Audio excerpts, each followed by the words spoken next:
Be ready. Start.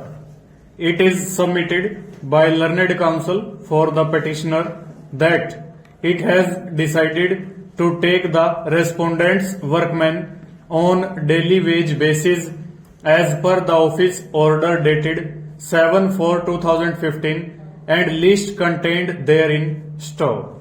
Needless to say, the names of the respondents' workmen are included in the list contained in office order dated 7/4/2015, which has been filed before this court. Stop. Learned counsel for the respondents submitted that as the names of the respondents' workmen are included in the list as per the aforesaid office order, they have no grievance. Stop. Recording such concession, the special leave petitions stand disposed of. Stop. There shall be no order as to costs. Stanza. Earlier contempt petitions filed before this court alleging non-compliance of the said order were disposed of on 11/1/2017 in view of the fact that the name of respondents -workmen has already been included in the seniority list. Stop. The background leading to the present contempt petitions is that UP Jal Nigam Construction Division has engaged workmen in the category of runner, builder and lab assistants prior to 1991. Stop.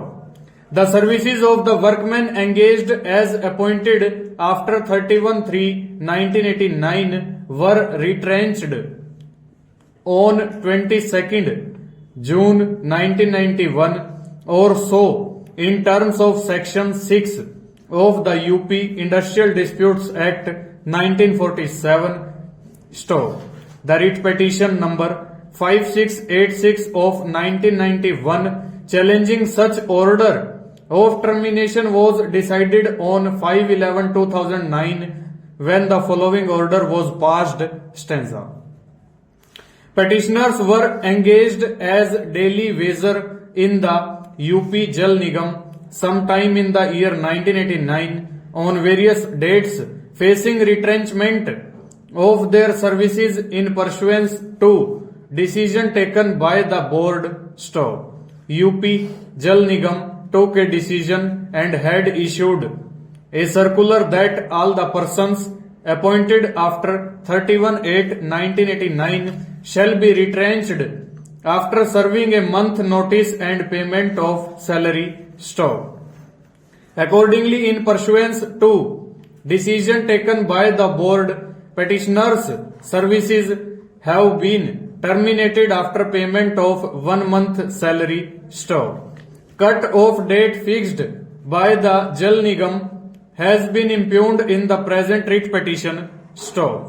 In a recent judgment reported in JT 2009-9 SC 229 and others versus the Women Cooperative Finance Corporation Limited, their lordship of Honorable Supreme Court held that ordinarily fixing of cut-off date cannot be held arbitrary unless it suffers from want of jurisdiction or violative of certain statutory provisions or constitutional